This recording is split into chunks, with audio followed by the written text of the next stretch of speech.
안녕하세요. 정욱입니다. 북카페 라파엘에 오신 것을 환영합니다. 살면서 화날 때 있잖아요. 정말 어처구니 없는 일을 당한다거나 저게 상식적으로 맞는 행동인가? 어떻게 부하 직원한테 저렇게 할 수가 있지? 어떻게 저런 나쁜 생각을 하지? 어떻게 사람을 저렇게 몰아가지? 뭐 이런 경험들 있으시죠?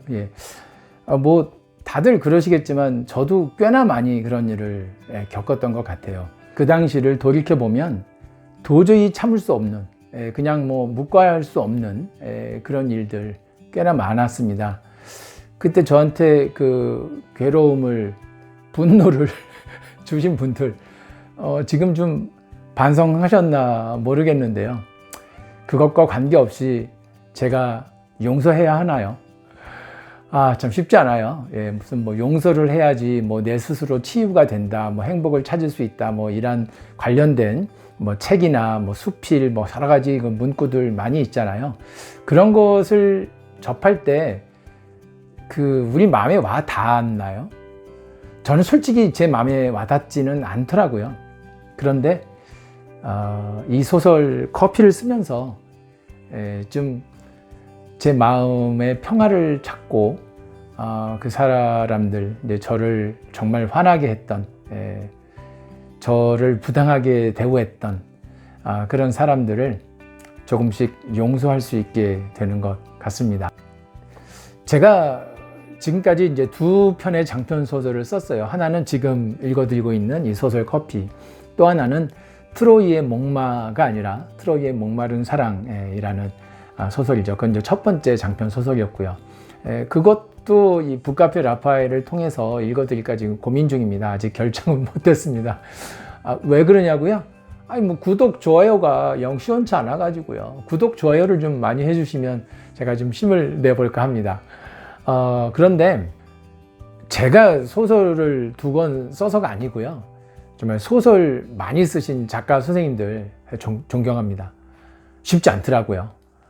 이 주인공, 또 등장인물들, 그 사람들의 어떤 그 상관관계, 그죠? 앞뒤 이 모든 전개가 다 맞아야 되고, 또 그 해당되는 그 시기의 어떤 역사적인 사건이 모든 것들을 정확하게 분석해서 연결해야 되는데, 물론 허구니까 꾸며낸 이야기다라고 생각하면 아무렇게나 쓸 수 있지 않을까? 이런 생각을 할 수도 있습니다. 근데 그것도 아니에요. 보통 글을 쓰시는 분들, 저도 그렇지만 그런 옳지 않은 지식을 전달하고 싶은 마음은 없습니다.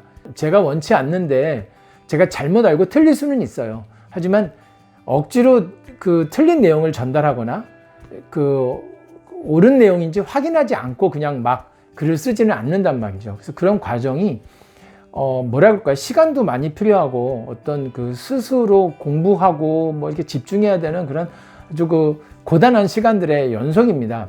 그런데 그런 시간들이 제게 어떤 그 마음의 평화를 갖게 하는 그런 도움이 되는 시간이 아니었나, 돌이켜보면 그렇습니다.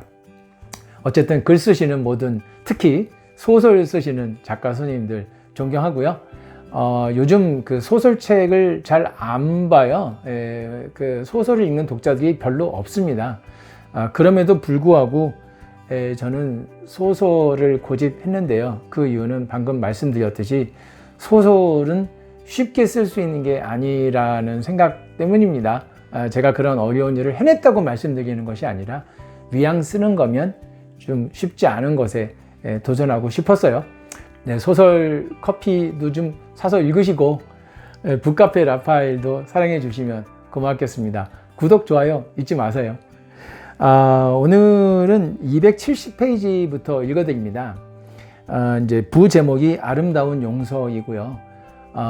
제가 이제 여기 그 주인공의 그 얽힌 삶, 잘못된 생각 이런 것들 관련해서 좀 풀어나가기가 쉽지 않았는데, 아름다운 나라 코스타리카를 묘사하면서 특히 아름다운 커피 농장을 묘사하면서 바로 이 부분에서 아름다운 용서를 하는 게 맞지 않을까 생각해 왔습니다.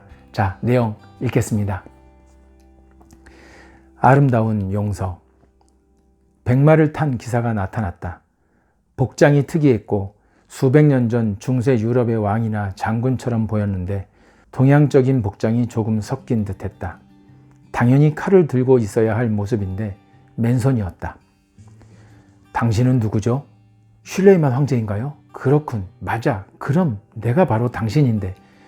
온드라스의 홍수 속에서 또 터키 앙카라 테러 속에서도 당신이 날 구해줬어. 그리고 바로 사라졌지. 왜 이번엔 바로 사라지지 않는 건가? 지금은 위험한 상황이 아닌데 왜 나타난 건가? 백마 옆에 등이 초라해 보이는 동양인이 있었는데 얼굴은 보이지 않았다. 기사는 한 손으로 동양인을 가리키더니 두 팔을 벌려 포옹하는 듯한 자세를 취했다. 그리고 작별 인사라도 하듯이 손을 흔들며 천천히 멀어졌다. 잠깐 기다려. 내가 바로 당신인가? 슐레이만, 슐레이만. 터키 씨, 괜찮아? 무슨 잠꼬대를 그렇게 해요? 슐레이만 이름을 왜 그렇게 불렀어?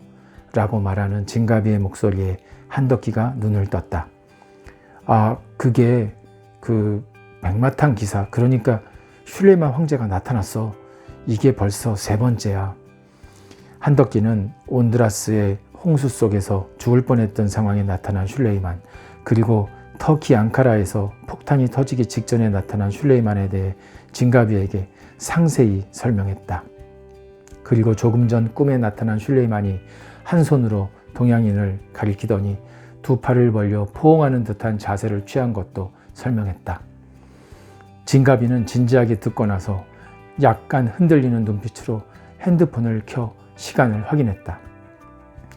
아까 저녁에 사방이 캄캄하니 농장에서 우리가 일찍 잠자리에 들었어요. 아마 그때 시간이 8시도 안 되었을 거예요. 어쨌든 자다가 깼는데 지금 시간이 밤 10시, 숫자 10이에요. 이보다 앞서 또 다른 숫자 10은 오늘 아침 10시였죠? 그때 호텔 로비에서 만난 사람은 덕기 씨, 난 이제 다 잊고 용서하려고 하니 말해봐요. 혹시 보험 사기를 친 바로 그 박대리 맞죠? 아, 이런. 어떻게 알았어? 그래, 맞아. 바로 그 박대리야. 이름은 박상도. 우리 둘을 갈라놓았던 그 어두운 기억을 되살리고 싶지 않아서 굳이 말하지 않았어. 멀리서 봤는데 행색이 매우 초라해 보였어요. 딱 봐도 그동안 고생 많이 했다 싶었는데 지금은 섬유업계에서 일하지 않나요? 한덕기는 자신이 아는 내용과 아침에 박상도로부터 직접 들은 얘기를 모두 말했다. 그리고 부인 라켈이 갑이 너처럼 바리스타고 또 뭐랬더라, 까따도르, 잠깐만 모르는 단어라 사전 좀 찾아볼게. 아, 여성이니까 까따도라. 맛을 보는 사람? 아마 부인이 시음 전문가로 일하는 것 같아 무엇을 시음하는지는 모르겠고 협회에서 일한다고 했어. 부인이 코스타리카 사람이라고 했죠? 그럼 커피의 나라인 코스타리카에서 더군다나 바리스타니까 혹시 커피 맛을 보는 전문가 아닐까요? 조금 전에 뭐라고 했죠? 남성은 까따도르, 여성은 까따도라. 좋아요, 까따도라. 영어는 남성, 여성 구분이 없으니까 그냥 커퍼라고 해요. 만약 그렇다면 협회는 아마 아까 마누엘 아저씨가 말한 스페셜티 커피 협회? 스페셜티 커피 협회에서 일하는 거 아닐까요? 잠시 침묵이 흐른 후 진가비가 다시 말했다. 덕기 씨는 부자가 되고 싶어요? 부자가 좋긴 하지만 가장 중요한 건 아니야. 그럼 가장 중요한 건 뭔데요? 오늘 아침에 말한 그대로야. 항상 네 옆에 있는 것. 그래야 행복하니까. 그리고 갑이 너만 사랑하는 것. 그런데 로스팅 사업 시작하고 로스팅 기계 수입에 판매까지 하려면 내 옆에 있는 시간이 줄겠죠? 아무래도 조금 줄겠지만 출퇴근한다 생각하면 낮 시간에만 떨어져 있는 건데, 어머, 그럼 낮엔 나와 함께 있는 게 싫다는 뜻이네? 난 하루 종일 여보와 함께 있고 싶은데, 여보는 벌써 마음이 그랬구나. 아니, 그런 게 아니고 여보 왜 이렇게 당황해요? 여보답지 않다. 우리 이렇게 하면 어떨까요? 로스팅 공방은요, 지난번에 여보가 용인에 있는 창고 보고 와서 마음에 든다고 했으니까 박상도 씨를 부장으로 스카우트해서 용인에서 일하게 하는 거예요. 로스팅해서 원두 판매하는 것, 그리고 로스팅 기계 수입해서 판매하는 것을 박상도 씨에게 맡기고 여보는 수시로 왔다 갔다 하면서 확인하고 결제하고요. 어차피 알바 한 명은 채용하려 했잖아요.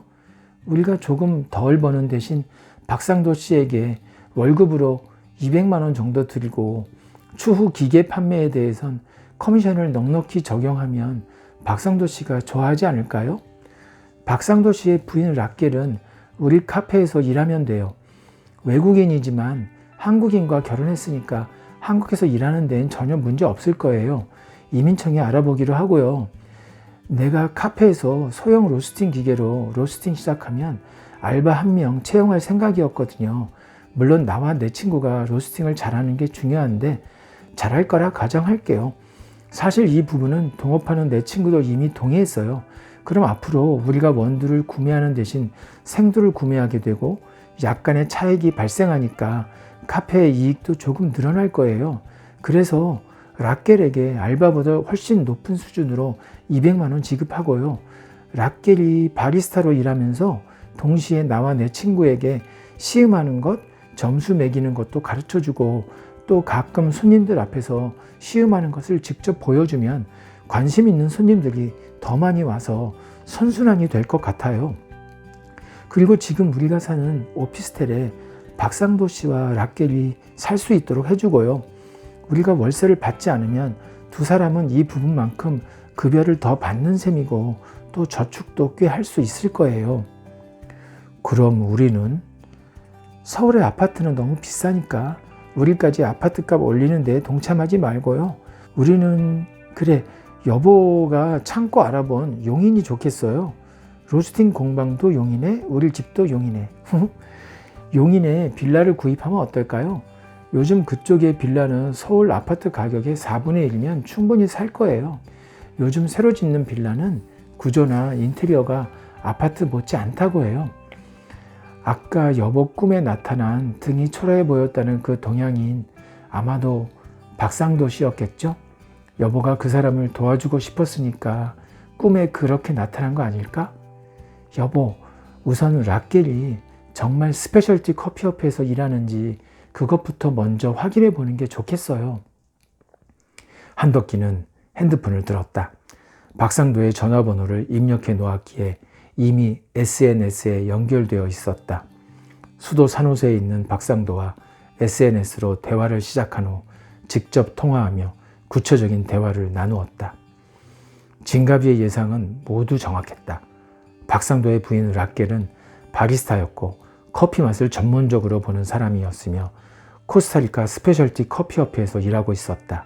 게다가 라켈의 아버지는 코스타리카의 8개 커피 산지 중 하나인 드레스 리오스의 해발 1500m 지역에 작은 천국이라는 뜻의 엘 페케뇨 시엘로라는 조그만 스페셜티 커피 농장을 운영하고 있었다. 네, 오늘 내용도 즐거우셨나요? 네, 아름다운 코스타리카의 커피 농장에 대한 그 설명이 계속해서 이어질 겁니다. 다음 영상도 기대해 주시기 바랍니다. 그럼 우리 다음 영상에서 또 만나요. 부라비다, 부라비다.